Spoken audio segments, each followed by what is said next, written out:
Welcome to Friday and to First Things First. I'm Jenna Wolfe. That's the Hall of Famer Cris Carter, as he is every day. That is Nick Wright. How is everybody? Outstanding. You're in a good mood today. What happened? I mean, this is the first day I wake up since Father's Day 2016 that the Golden State Warriors wake up facing elimination. That's a good day for sports fans, man. CC. When Goliath is on the brink, unless you're from the Bay, there's no hateration here, no Queen Petties on the after show, no pettiness, just when you wake up in the morning and the most talented team in NBA history is on the brink of elimination. That puts you in a good mood. It's a good day. Either that or you wake up and you watch First Things First, and Jenna Wolfe has the hottest dress on anyone in television will ever have on. Thank you. Okay? You guys are very kind and very sweet. You got that right. Let's go. Jenna Wolfe, let's go. Let's go, Jenna. Awesome. Wow. A lot of moisturizing cream on today. If I told you that neither James Harden nor Chris Paul were outstanding in a pivotal Game 5 against the Golden State Warriors, would you still take the Rockets? Well, you should have. Just like in Game 4, this one came down to the wire, and the Warriors had the ball with a chance to win, but could not. Rockets turn around, pull this one out. They get a big win last night. 98-94 was your final. However, in the process, they might have lost Chris Paul. He had to leave the game with a hamstring injury. Could be a factor later in the game. We will get to all of it, but first, here's James Harden after the game. Can't explain it. We're just can't talk about it. We just go out there and show it. You know, we don't. You know, we've been having that motto all year. We don't really talk a lot. We go out there and play hard and prove people wrong. I mean, that's all we can do up to this point as well. You know, Game 6, we know the atmosphere. We know how crazy it's going to be. We know what's at stake. But, you know, we're going to go out there and just go and shoot our shots. And if they fall, they fall. That's a bonus. But defensively, if we lock in like we've been doing, yeah, we got a chance. And a lot of James Harden's shots didn't fall last night. And when a reporter asked him about it, he said, hey, who cares? We won. That's all that really matters. CC, how are they able to do it? How did the Rockets beat the Warriors in Game 5? There's not one thing, but if there was one thing that led them to victory, and we've talked about it only a little bit because given the coach, given his history, how he runs his offense, given Harden, how he scores the ball, given the rest of the team, Chris Paul, and how they've operated and the success that they've had or lack of playoff success that they haven't been able to have, it all amounts to defense, grit, hustle. That's the difference in this Houston team and the other teams that I've seen D'Antonio coach, the other teams I've seen Chris Paul on, the other teams I've seen James Harden on, and they got some help. Like the coach has got some help. He's got some guys willing to change their typical mode of operate, how they're going to go about doing business and play some defense. Pass up maybe a shot to get a guy a better shot. So you can see the total buy-in, but when you hold Golden State in the last 2 games to the numbers that they've held them to, you have to give credit to their defense. We talked about 2016 season. They were 26 in defense, went all the way up to number 6 this year. But even this season, they were 18th in defense and total defense in the NBA and moved up to that 6 mark. So those things are starting to play out in Game 4 and game number 5. And to me, those are the things that you can see. Those are the edge. Those are the differences in this Houston, the 2017-2018 version that's trying and really have chance to be world champions compared to the other teams I saw Chris Paul on, Harden on, and the ones that D'Antonio coached. Listen, to build on the defense part of it, from the beginning of the 4th quarter of Game 4 to 2 minutes left in the 1st quarter of Game 5, in 22 minutes of basketball, the most talented team ever put together scored 22 points. 1 point a minute might get it done in like 7th, 8th grade junior high league. That doesn't get it done in the NBA. The defense was not quite as good after that, but still very good the rest of the way. And that's the only way you can overcome the MVP going 0 for 11 from 3. That's the only way you can overcome Chris Paul being 0 for 7 from the field in the first half. Yesterday on the show, I will make a bit of a confession here. I had a little bit of inside information when I said I think the Rockets are going to have one of those 3-point avalanche games. I knew going into the game that the game plan was shoot 40 to 45 threes. D'Antoni said after the game, I told him, we got to shoot 40 to 45 threes. Now, they shot 43 of them. They couldn't make them.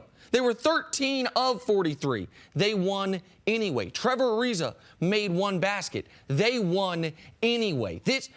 what they were able to do last night with the league MVP having a bad game by any measure, with Chris Paul being awful in the first half to then very good in the second half, it doesn't happen if the defense isn't there to keep you within striking distance. And those aren't things that we talked about. We talked about, and Jenna, you held Nick and I to this. Well, you guys said that Chris Paul and Harden don't play. Both of them. Don't play outstanding. Yeah. They don't have a chance. Well, we didn't know. Or if we were being honest, we were wrong. Yep. Because the way this team came together, I mean, you're holding them under 95 points, under 100 points, you're going to have a chance. We couldn't see that part of it. So those team aspects of what they're doing, the total buy-in, there's no one that could have predicted, besides shooting that number of threes, that they were going to get that type of response. And we never thought there was a path to victory with them not shooting outstanding from the three-point line. And the path to victory over the last 2 games with Harden missing 20 consecutive threes. Harden has missed his last 20 three-pointers. In that stretch, the Rockets have outscored the Warriors by 12 points. And I want to give Dan That's That's crazy. Since Harden is over his last 23s, in that stretch, it's from midway second quarter of Game 4 until where we sit here this morning, the Rockets have outscored the Warriors by 12 points while Harden hasn't made a 3. And here's where I'll give D'Antoni credit. One of the reasons they're playing better defensively is while D'Antoni's like, we're not going to change anything, we're going to do what we do, they did change one of the things they're doing defensively. They're not switching every screen. No. Which is preventing Golden State from being able to slip the screens to get easy layups. Yes. They are switching smarter. And the other thing D'Antoni's done is say, we're going to play 7 dudes. I don't care that the 7th of the 7 was unemployed a few months ago. Joe Johnson, you've got all NBA pedigree. Sit down. Ryan Anderson, you're making $21 million a year. Sit down. Luke Richard-Mbah-a-Moute, you've been excellent for us all year. You're injured. You're not yourself. Sit down. We're rolling with our 7 guys, and we're good with it. Except that the Rockets wake up this morning unsure of what's going to be from Chris Paul, who had to leave the game with a hamstring injury. How do you move forward from here unsure of what you get from him, and who would you even replace him with? Well, to me, it's no different than Golden State, their adjustment they had to make with Clay. Late in the playoffs, Nick and I always talk about this, the fatigue of the regular season. We're not surprised Chris Paul got hurt. We're just glad it's not his Achilles. He's been dealing with a bad Achilles on his right side. Jenna, is a great athlete in fitness that you know you're going to overcompensate. So either you're going to hurt your knee with the Achilles bothering you, or you're going to hurt your hamstring. And that's what you see with Chris Paul. He had a bad right Achilles. He was really having problems with it in game number 3. I thought that's what had happened. I thought when he didn't get up to go up the court, I'm glad he grabbed his hamstring. I was like, did this guy pop his Achilles? Because if he pops his Achilles, of course he's done for the year. But at his age, his size, you worry about, is he done for the future as well? You said Clay. You mean the same as what Golden State's doing without Iggy? No, with Clay, when he got nicked. Oh, when he got nicked in the game. Yeah, you make adjustments, because I believe Chris Paul's going to try to play. Yes. Like those types of players that have the type of resume they're going to try to be out there. And the luxury that they have that Chris Paul has never had at any point in his career, he's not the predominant ball handler. He's basically a spot-up shooter, and then every once in a while, they give it to him to go isolation. I believe that part of the offense can be replaced. But from a defensive standpoint, you can't replace how good Chris Paul is as far as a defender. But also the Warriors were able to win without Iggy in the lineup and with a Klay Thompson, who, even though he dropped, 23 or something last night? The Warriors haven't won without Iggy in the lineup in this series yet. Yes. But they wouldn't have to rely on him. He's not their go-to guy. Oh. And while the Rockets won last night without both these guys being great, this was just one game where they won without both of them being at least contributing. Listen, I have not yet fully entertained the idea that Chris Paul could be out for the series.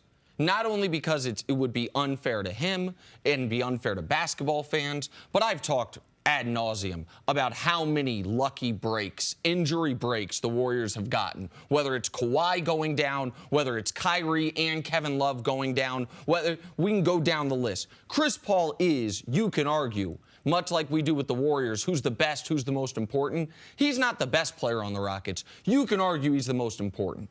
Their only, in my opinion, path to victory if he doesn't play in a game is what I thought they were going to do last night, which is unconscious from three, like where just a three-point barrage. But it makes them, you can't play six guys.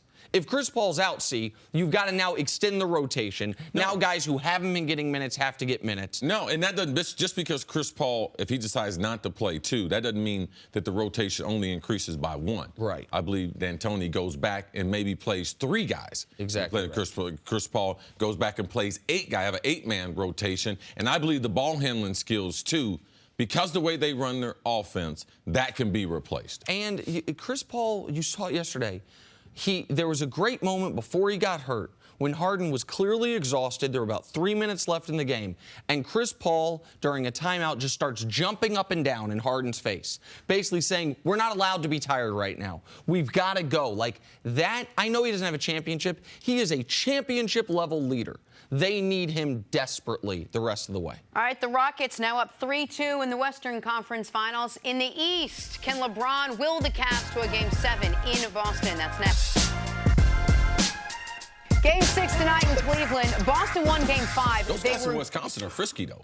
They were good at home, and LeBron was tired on the road. Boston hoping to be good on the road, and LeBron rested at home. LeBron James facing elimination in the Eastern Conference playoffs just for the first time since 2010. Here he is talking about it after Game 5. I'm going back home. We have a comfort level, and a lot of our guys have a comfort level of being back home and playing off the fans and playing off our crowd, playing off that court, being more comfortable being back home for Game 6. So, we look forward to having an opportunity to force a Game 7. The game is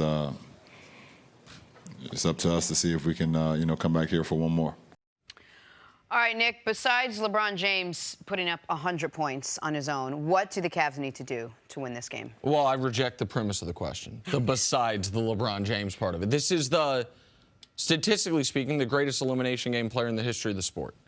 Nobody's ever averaged more points per game in elimination games. We talked about it going into Game 7 against Indiana, how since he walked off the court against Dallas, the lowest moment of his career, he has faced elimination 13 times. He's 10-3 in those games. He's scored at least 12 times. The one time he didn't was a Game 7 of the finals triple-double. By the way, that stretch started in a Game 6 in Boston in 2012. Arguably the most important game of LeBron's career is 45-15-5. So Game 7, I believe the Cavs will need more of a collaborative effort because it will be in Boston. Game 6, LeBron can win this game by himself. LeBron can go out and beat Boston at home by himself, and that's about what I expect to see. I expect you to say that, but if that happens, because I saw in game number 2, LeBron had a type of performance that would beat a normal team. They didn't do it. This Celtics team, not as talented. They're two superstars, well documented, not there.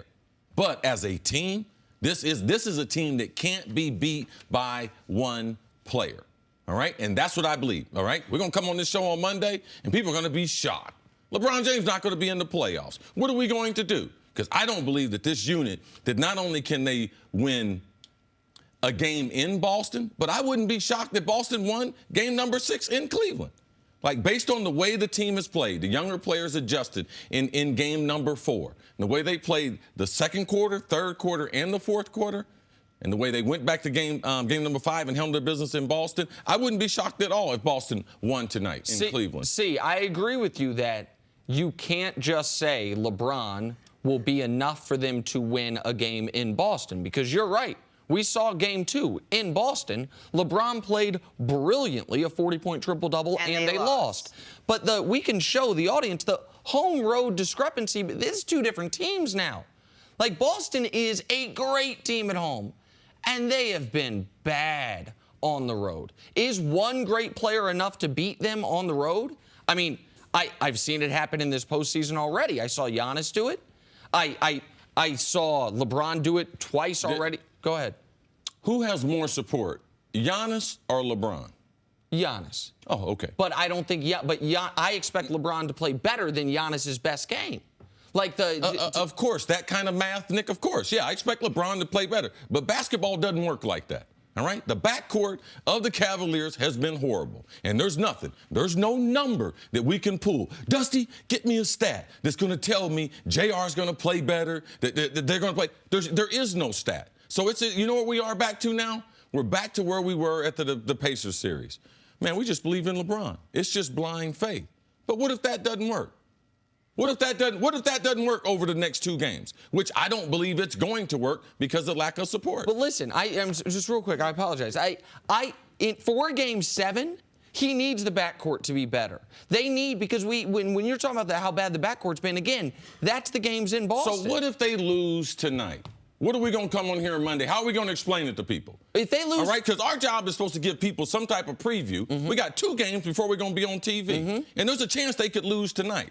So our job is to paint a picture as if they could lose tonight, because if they did, tonight's game is far more important than talking about game number 7. Sure, but I feel like a lot of what you're describing are scenarios that I think only apply to the Boston team in TD Garden. The Boston backcourt has not been better than the Cavs backcourt. Oh, okay. In well, let's Cleveland. just do the stats of the backcourt at home. How great they've been. They haven't been good. All right? They've been better. The Cavs backcourt. Sure, they've been better at home. They played into about a draw, right? They still have been below the NBA average. Oh, of course. That's all I'm saying. I agree with that. And if you're saying what are we going to do, like how am I going to explain it if the Cavs lose it tonight?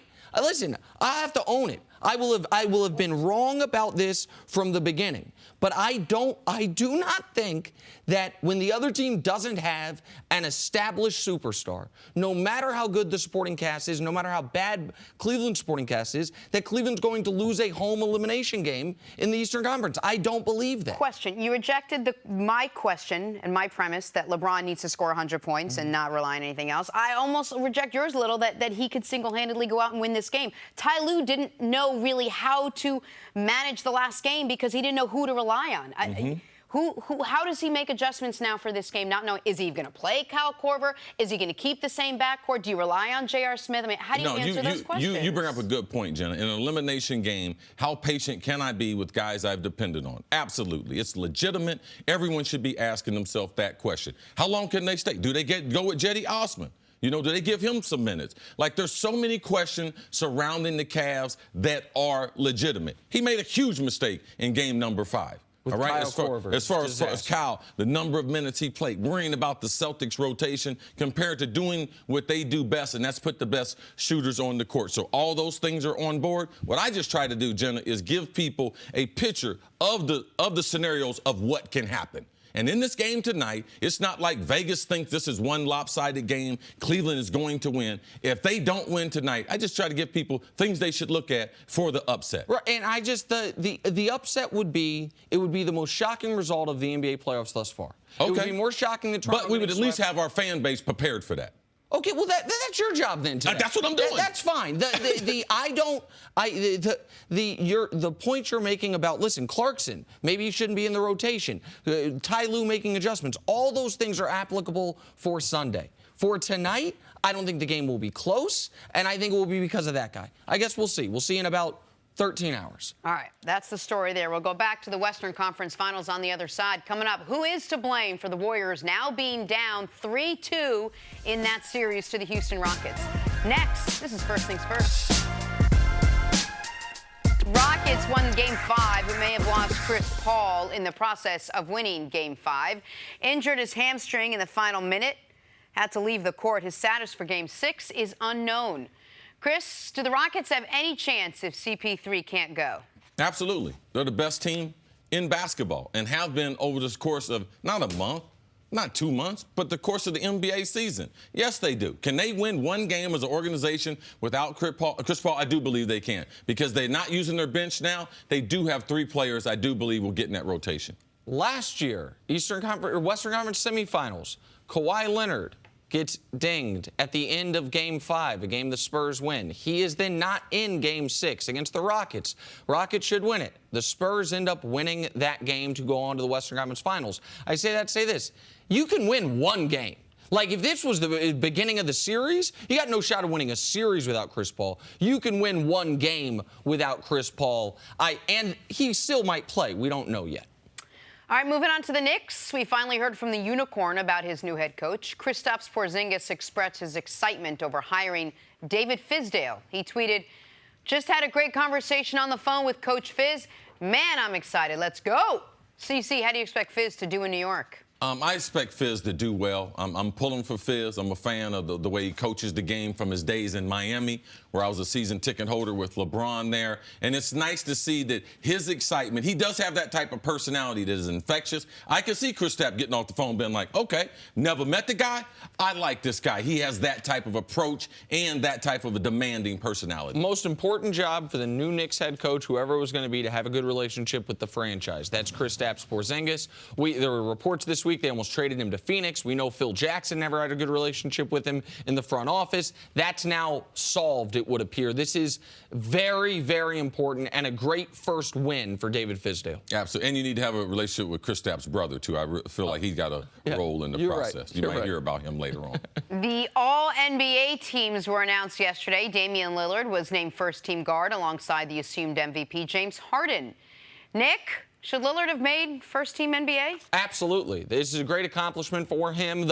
Steph Curry had the stats to do it, but only played 50 games. CP3 didn't make any of the teams because of games missed. Kyrie, same situation. Lillard played the full season, got his team to the 3 seed, was excellent. It's a regular season award. He 100% deserved it. Yeah, this is not some type of reward they're going to give you for having a good season 2 seasons ago, or they're going to make up for something. You have to earn yourself on All-NBA first team. One of the great honors to have in the NBA, man, you're talking about hard to make it. There's only one point guard spot. Man, he earned it. He really did earn it this year. In a time in basketball, we have a lot of great point guards. That's a good point. All right, finally, another career accomplishment for LeBron James. He was named to first-team All-NBA for the 12th time. He passed Kobe Bryant and Karl Malone for the most selections in NBA history. How impressive is this accomplishment for LeBron, Nick? So this is the All-NBA team is very important when you're evaluating guys historically and career-wise.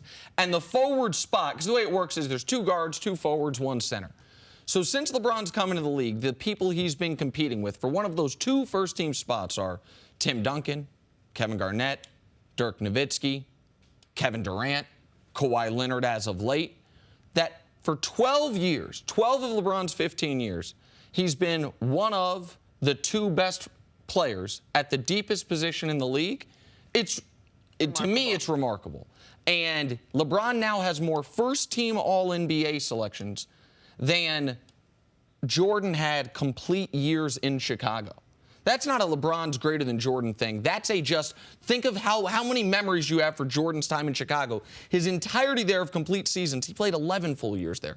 LeBron's been one of the best forwards in the league 12 times. He has he has a second and a third team as well, or 2 second teams as well. So 14 of his 15 years, he's been on a All-NBA team. Yeah, it's very, very important. And for those who are LeBron historians or fans of LeBron, this will be one of the topics they'll be able to go to if they're trying to make an honest comparison between LeBron and the other great players, most notably Michael Jordan.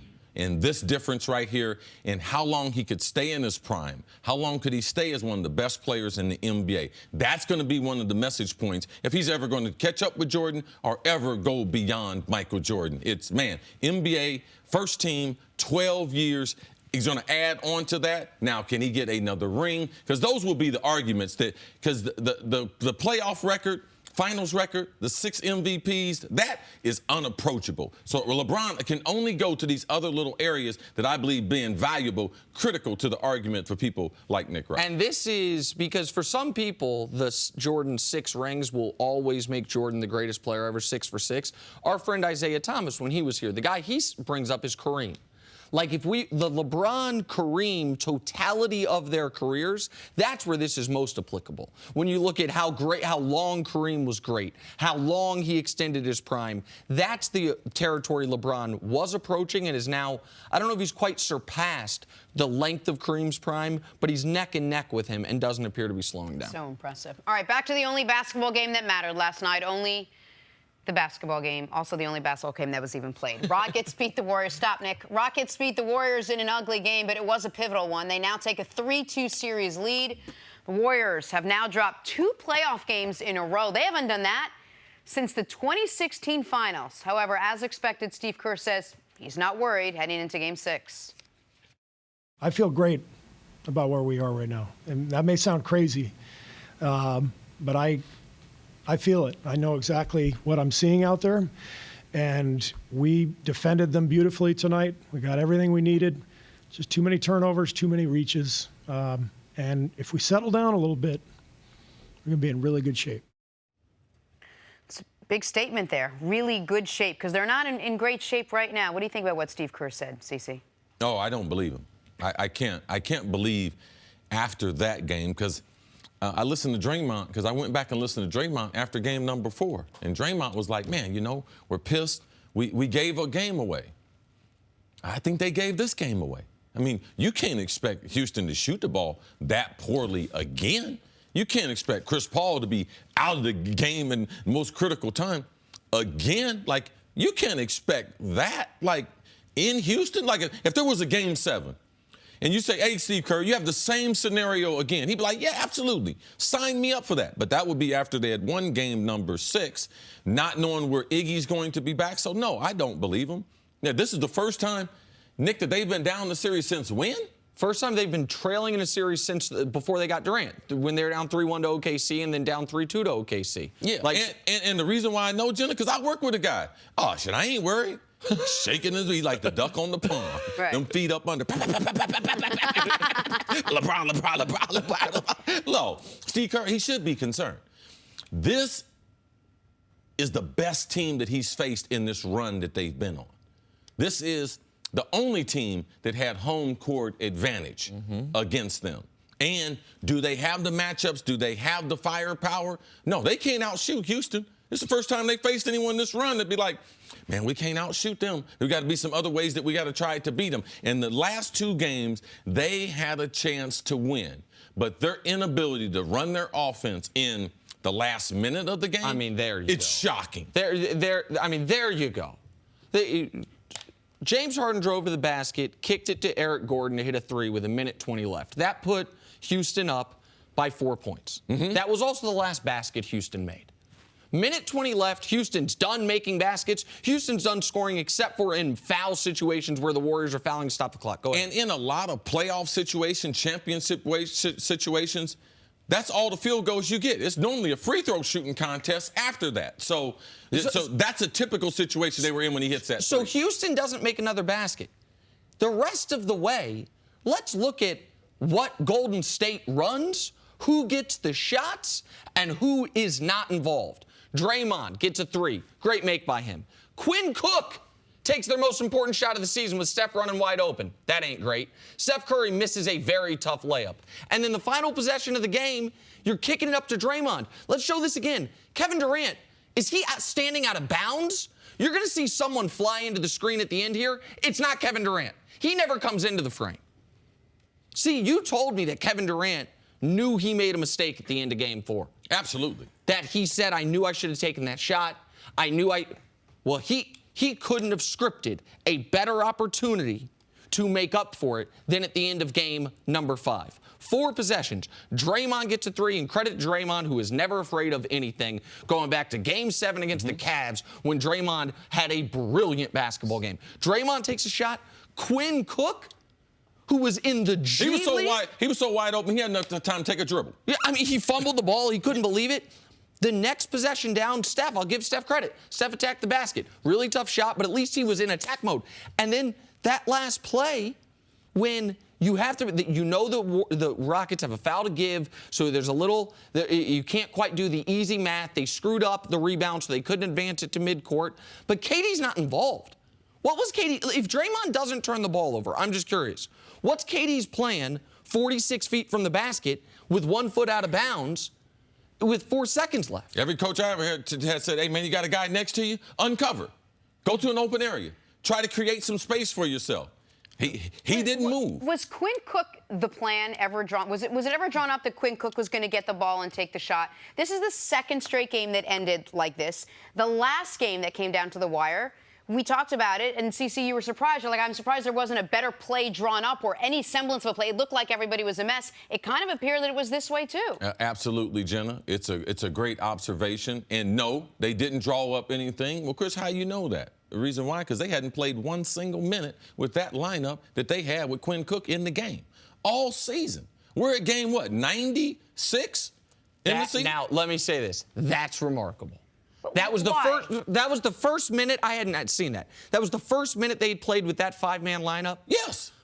I guess it makes sense because Cook was brought up when Steph was hurt, so why would he be out there in those spots? Yeah, so yeah, Jim, to your question, there's no way they called up a play because Steve Kerr had never anticipated that lineup being in the game. And the way the dysfunction, the lack of spacing, the lack of movement lets you know they didn't have a great concept for what they're going to do. So in the last 2 games, if I'm Steve Kerr, the reason why I'm concerned is I know I've crushed this NBA the last 4 years. I know I've only won 2 of the championships. I gave one away, up 3-1. But these closeout situations, how to close out games, you know something? We're not real good at that. Well, you know why? You've been so dominant. You got such an access of shooters and scorers and great players that's a part of the game that you're not really, really good at. Who's going to shoot the ball at the end of the game? The last time I remember, there's 2 times that stick out in my mind of the Warriors in a theoretical big game or a definite big game, and they had the play you remember. One is obviously Kevin Durant last year coming up court after the Korver missed at the 3 on LeBron. And the one prior to that was Steph from like 38 feet in the game against Oklahoma City, the 73-win year in overtime, if you remember. That game was on a Friday night. It was in overtime. He pulls up from almost 40. And they're not in these spots a lot, so they don't have a lot of experience in these spots. But Kevin Durant in these fourth quarters now, this is going to be a thing. You can't be 1 for 5 in Game 4 in the fourth quarter, and in Game 5 in the fourth quarter, 0 for 4. You can't be shooting 18% and 12% from 3 and averaging 3 points in the fourth quarter when in the first 3 quarters you look like the most unstoppable scorer in the league, and when fatigue is not really an excuse here because he is getting rested. He is getting subbed out. He's not playing 44 minutes a night. Like, Game 4 was the only game where he played plus 40 minutes in this entire series. But for this whole team, what percentage of the season have they really only had to turn it on the first or the second or the third quarter? No. There are so few times where they've had to really, come from behind and play hard in the fourth quarter and try to win a game in the last minute. And, Jenna, that's why I believe that this team is not as prepared as the first Golden State team before they had KD, when they were trying to win as many games as possible, where winning was important to them. The regular season was paramount to them. Now, we saw them sleepwalk through the regular season, and now you start getting in close and contested series and games. You can see that this is something they haven't worked on an awful lot. And this is why, at the beginning of the show, as petty or maybe even unprofessional as some would see it seemed, for me to be happy the Rockets won. It is good for basketball fans for the regular season to matter. And if Houston wins this series, then it matters. The regular season will have mattered. The Warriors just saying we're going to flip a switch. We don't care about home court. We don't care about any of this. It will bite them. It will have bitten them if they lose the series. Now, they haven't lost this series yet. Still got to beat them one more time. But that's why as a basketball fan, it's easy to. I know a lot of people that don't like the way the Rockets play, don't like James Harden. They think CP3 is. They've never liked him. They don't like D'Antoni's style, and they're rooting for Houston because it will make the regular season feel like it's not nonsense, like it actually has some impact. And we saw that the way Game 4 ended was a mental blow for the Warriors. Let's see if the way Game 5 ended will be as well. All right, coming up, who'll step up for the Dallas Cowboys next year? Let's switch gears, talk some football on the other side. First things first. Back here, first things first, we're about 3 months away from Game 1 of the NFL season. Cowboys open up against the Panthers. Who will Dak Prescott be throwing the ball to that afternoon? It won't be Jason Witten. And it won't be Des Bryant. They'll have a new receiving core in Dallas with a whole new set of expectations. Cowboys receiver Deontay Thompson had this to say, quote, "I'm excited to be in a group of guys who are hungry and want to prove the world wrong. I don't really have too much social media stuff, so I barely hear it. But we know what they say. But we'll be having this discussion in November, and it will be totally different." All right, CC, I'll start with you. How much do the Cowboys need from their receivers to be successful this year? Oh, here we go. Watch Cris Carter get another group of wide receivers in the NFL mad at him. I've been doing this for years. And, did it start with Seattle and Doug Baldwin, or did something predate? It's been long before. It's been long before. Even back to T.O. when T.O. was opposite of Jerry Rice. I didn't know who he was, and T.O. took that as a personal indictment. Is that where that started? That's where because I didn't know who he was. I didn't know he was going to be a Hall of Famer. Not your fault, CC. No, not your fault. I thought J.J. Stokes was going to be the best young receiver on that team back then. Absolutely, so did they. All right, so let's add another to the list. Here we go. And I laugh about this is because I bump into Julian Edelman, and I asked him about his knee being repaired and everything. He said things are going well and everything. I told him, man, I really respect your game, respect you as a player, how you've developed and everything. He was like, yeah, you know, I like you on TV, but I gotta be truthful with you. Didn't always like you. And I was like, why? He's like, oh, man, I used to hear you. You used to tell me, you know, I was just a quarterback playing slot receiver and everything. And I was like, well, where was I wrong? He was like, you know, people just don't believe in you. I said, what was I supposed to believe in? What had you done? He was like, no, you know, I just use it as motivation. You're a great wide receiver, and I just really wanted you to say great things about me. And I said, listen, man, it's a trade-off here. I'm going to be on TV, okay? Do something great. I'll say something great about you. Awesome. All right, Deontay Thompson, I've been watching him since high school. Right. Okay? Bell Glaze, the University of Florida. Like, he's been a role player even at the University of Florida, let alone in the National Football League. So I don't care what they read on social media. I don't care what they... This is what the underdog role is all about. Oh, they don't believe in us. You know, if you're undersized, how am I supposed to believe in you? If you've been a backup, how am I supposed to believe? If you've never had a 1,000-yard season, how am I supposed to believe? They have a bunch of guys who are misfits, and now they don't have a lead dog. They don't have a number one receiver. None of these guys is a number one receiver. That's not my fault. That's Dallas's fault. Now, will these guys try to come together as a group and collectively get it done? Yeah, you can do that when you got Tom Brady. You can do that when you got Aaron Rodgers. When you got some of the greater throwers, we don't see this happen. Unnamed guys being able to duplicate productivity that we see with big name guys. In that unit. No. Only when you have one of the top 5 passers in the league do we see you able to get away with that. Listen, I think you're being a little unfair, Deontay Thompson. 77 catches, 1,032 yards. Oh, that's not last year. That's his 6-year career. My bad. No, you're being totally so it's my fault. yeah, you're right. Listen, you're totally correct that sometimes out of nowhere, oh, my God, Julius Thomas. Nobody knew about him. He's one of the best tight ends in football. Oh, that's when he was paired up with Peyton Manning. Like Wes Welker, the Dolphins didn't even want him. Like and now he has 4 straight amazing seasons. Oh, he was paired up with Tom Brady and then Peyton Manning. Like there are guys that you can come out of nowhere and all of a sudden you only ask them to do what they're best at. They are always put in a position to succeed. Something you taught me that I love. The ball speaks to them. Yes. So wherever the ball is passed, this is an important note for whether you're talking about Cole Beasley or Terrence Williams or Allen Hurns, a benefit I don't think any of these guys have really ever had in their career, and I don't know that they'll have this year with Dak, which is when you are playing with a great quarterback and a ball is thrown to a certain place, what it tells you, as opposed to when you're not playing with a great quarterback and the ball might be thrown to a certain place because he was off. Explain what the ball speaking to you means, because that's one of the reasons these under-skilled guys can turn into the best versions of themselves. Right. The ball speaks to them and makes them better because it lets them know what the coverage is and it lets them know where the other defenders on the field are. Say you have a shallow cross. You have a guy in your face, man-to-man. You go up underneath him.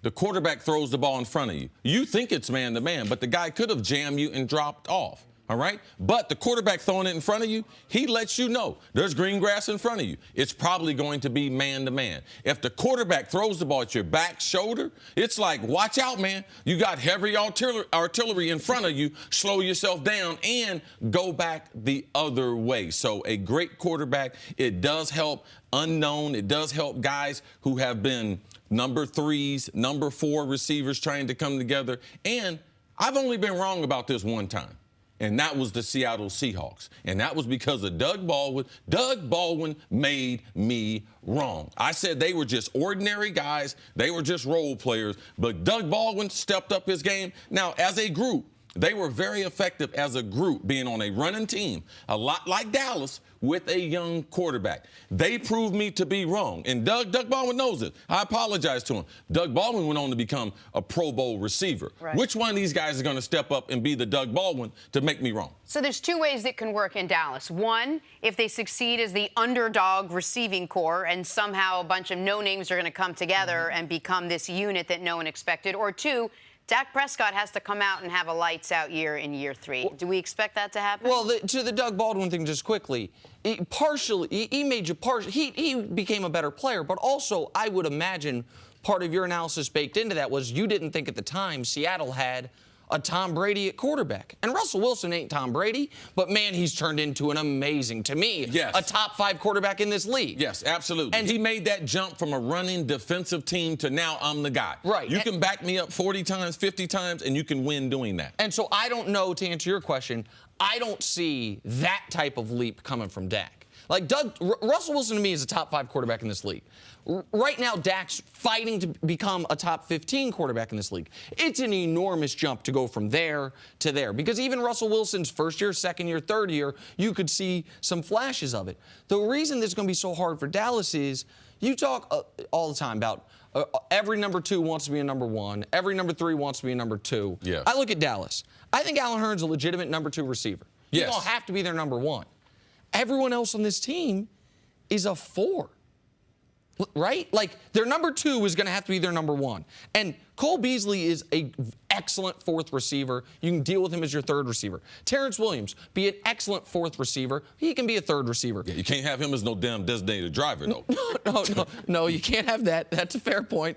I didn't expect that one. Deontay Thompson has been a 6th receiver. Barely make an NFL roster. But if you add all those up, what number do you get? Oh, that's not quite how that math works. Oh, okay. So, that's not how it works? So, okay, I wasn't sure. So what's the path? So what is the path to the Cowboys in your eyes having a great offense? They have to be outstanding running the football. They have to be outstanding from a turnover standpoint. They have to be amazing defense, winning the turnover margin. And this is what this wide receiver group, what they want to be. They want to be dependable. They want to generate first downs and generate big plays and touchdowns in the red zone. All right, now, if I can get 2 out of those 3, if they can be very, very dependable, moving the chains on 3rd down, and if they can either be great with the deep ball, I'm talking about passes over 20-yard, explosive passes, which they haven't been good at, or just be outstanding in the red zone. That's what the Dallas Cowboys needs from this wide receiving core. And of all those things, the running game we know is probably locked in, and maybe the defense is. So there's a lot of questions still to be answered in Dallas. All right, we'll take a break. Coming up, Cris Broussard joins us to discuss how the Rockets were able to take down the Warriors next on First Things First. Welcome back to First Things First. Yet another Cris is with us. Cris Broussard joins the conversation. Cris. Oh, good to see you, brother. What a game last night. You can't say it didn't surprise you. Just a little bit?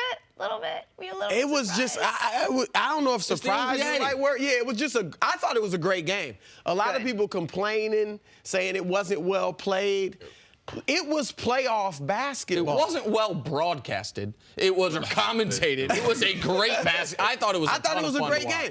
It reminded me, just quickly, it was better played than these games, but it reminded me of when I used to cover the Knicks and the Heat series. In the 90s? That were terrible basketball games, but with 2 minutes left, it was always within the balance. That's what made I was it telling exciting. Nick, that I've seen with the NBA and critical sporting events, that at the most critical time, it's almost impossible to play great because of the stakes, because of the pressure, because of the defense. Yes. So I don't expect that, even though I thought the game was a great game, aesthetically to the viewers, sometimes people look at it and be like, it could have been a better game. So let me just at least set the table. Rockets go ahead and take a 3-2 series lead over the Warriors. 98-94 was your final. I think some people thought it was ugly. It was a little low scoring. The first quarter, shots weren't going in. Both Harden and CP3 struggled early on, and then the Warriors struggled late. But all that, how were the Rockets, Cris, able to beat the Warriors last night? How do you break it down? When your top 2 players shoot 11 for 40, when you shoot 37% as a team and win